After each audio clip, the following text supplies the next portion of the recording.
October 18వ తారీఖు శనివారము త్రయోదశి, శని త్రయోదశి, పైగా ధన త్రయోదశి కూడా చాలా విశేషమైనటువంటి రోజు.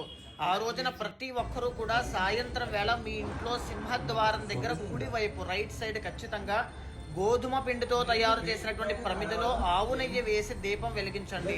దీన్నే యమదీపము అంటారు. దీన్ని ఎవరైతే వెలిగించి అదే దీపాన్ని యమధర్మరాజుగా భావించి పూజిస్తారో ఇంట్లో మీ నాన్నగారికి కానీ, అమ్మగారికి కానీ, యజమానికి కానీ, కుటుంబ సభ్యులకి కానీ, మీకు కానీ ఆయుష్ దోషాలు ఏవైనా ఉంటే అవన్నీ తొలగించేస్తాను అని చెప్పి యమధర్మరాజే వరం ఇచ్చారు. కాబట్టి తప్పకుండా దీపాన్ని వెలిగించండి, ఆరాధన చేయండి.